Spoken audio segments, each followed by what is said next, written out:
Yeah, really excited about this matchup. One of the toughest places to play in all of college football. It'll be as loud as it ever is. It always is. One of the loudest in the SEC for sure. They've done a great job. Josh has got a great team and program.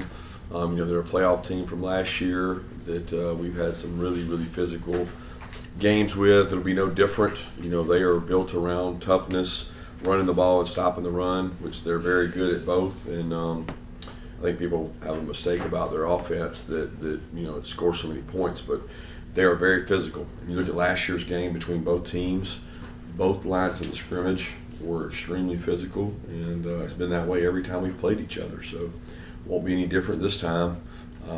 Going to a tough place to play. First game on the road in the SEC. When you open up on the road in the SEC, it's always challenging. It'd be important that our players understand that the environment is something that you don't have to worry about. You got to worry about how you play, and sometimes that's easier said than done, especially with young players. But we'll prepare for it, and we're excited to go play. These are the games you come to Georgia to play in. So I'm excited for these guys. Yeah, Coach, you mentioned the prep starts with stopping the run from Tennessee. But what have you seen from Joey Aguilar at the quarterback position for those guys, how he's playing right about now? He's playing really efficiently. He's got great arm talent. He's a really good athlete. You can tell he understands the system. He gets the ball out quickly. He's been very accurate. He's had some really well-thrown balls, a couple that they've dropped in crucial times. But he makes some good throws, and really a good deep ball passer.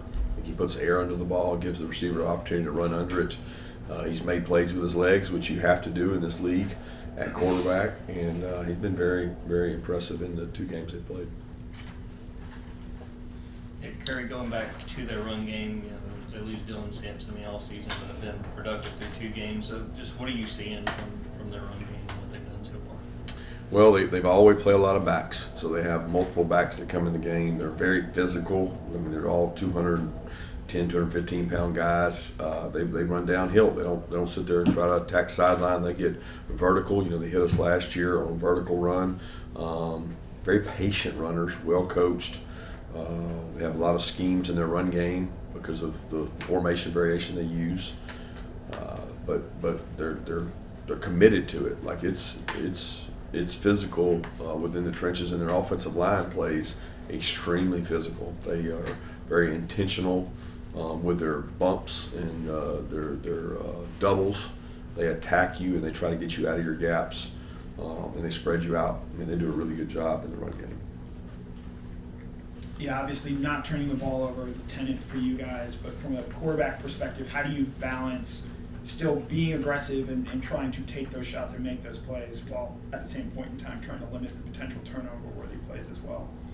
Well, as we've learned, you can turn it over on any play, right? I mean, we had a running play that's a turnover, so nothing's inherently perfect or safe.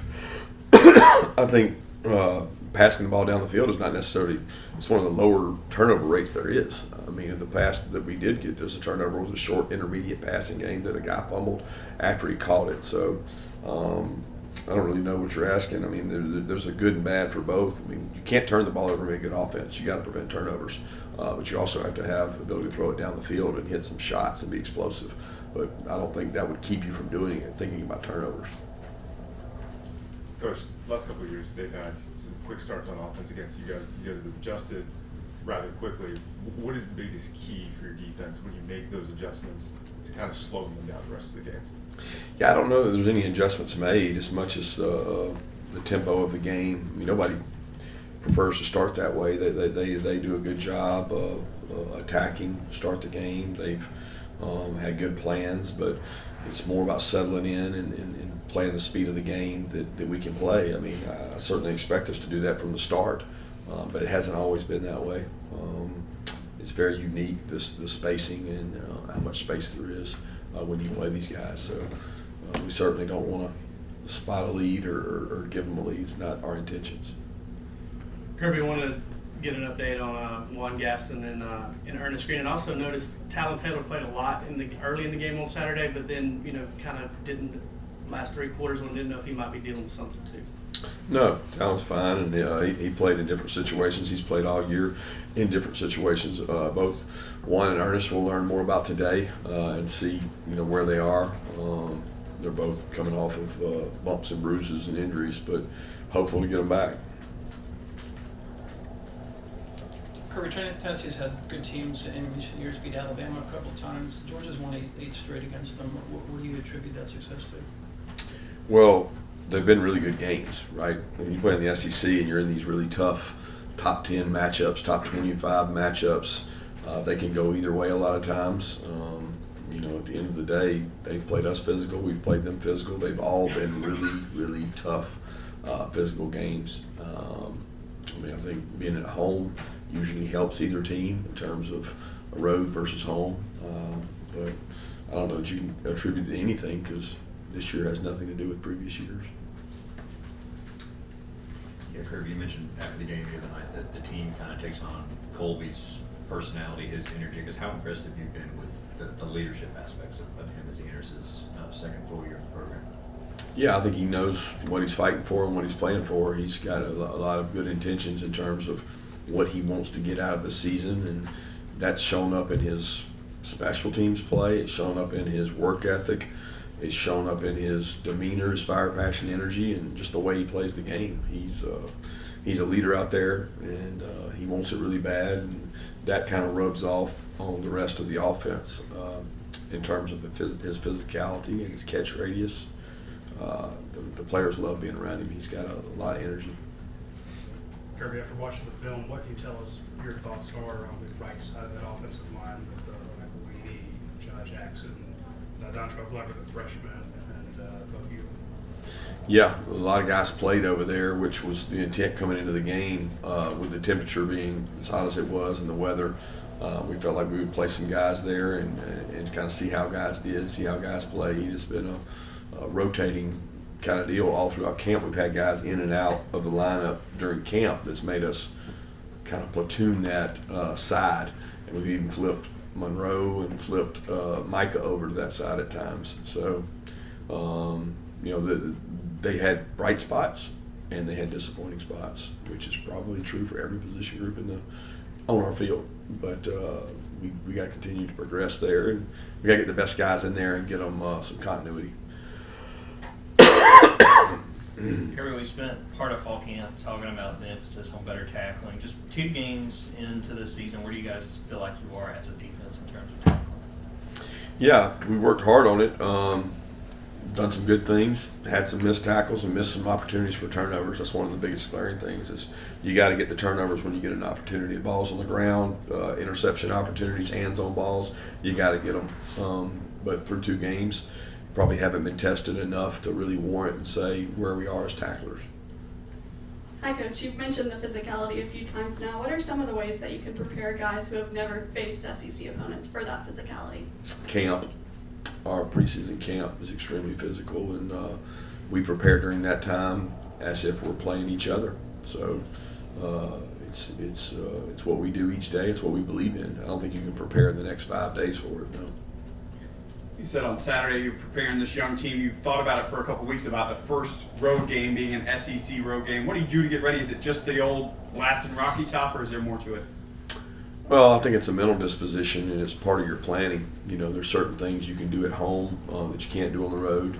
You have to be smart as a game planner, what kind of situations you put your team in, and where the field position is, what's the down and distance, and your approach to your game planning is, defensively and offensively, you have to think about that. And me being in this league for a long time, it plays a factor on the ability to execute when you're in an environment that maybe someone's never been in, and you have to be smart about what you're asking them to execute, because at the end of the day, that's what it is. Who can execute, who can block and tackle, and who can be physical. Yeah, do you have any further update on Ethan Barber after his injury on Saturday? Yeah, he's got a pretty significant ankle injury. He'll be dealing with, similar to Rosemy and Rod Robinson both had, and he'll have surgery to repair it, so he'll be out for a little bit.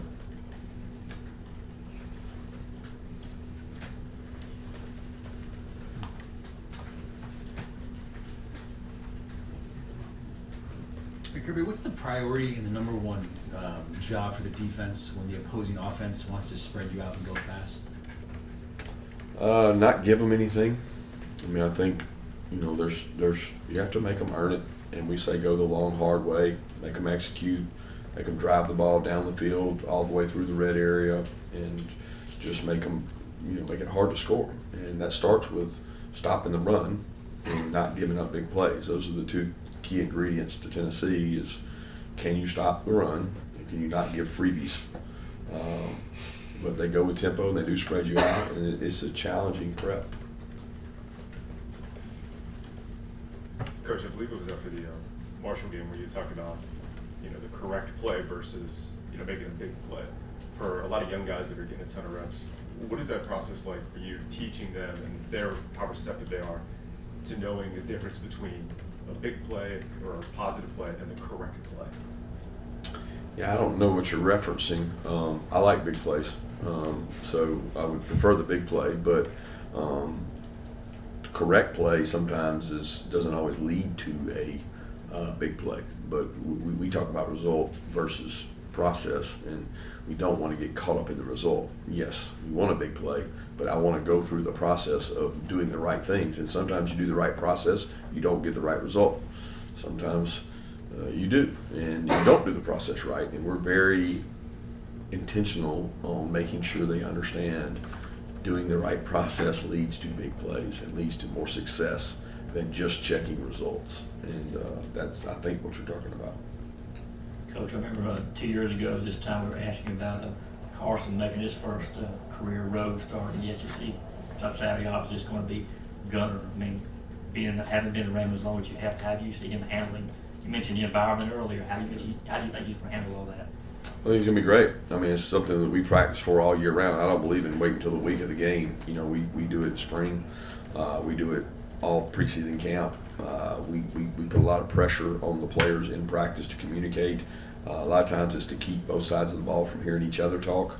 So we want there to be, I don't want to hear the coaches talk. So you got to crank it up, and it almost becomes the norm to do that. But there's also a defense over there that you're trying to simulate, and that's hard to simulate because they are very good defensively. They create a lot of issues, very intelligent with their defensive staff in terms of protections, looks.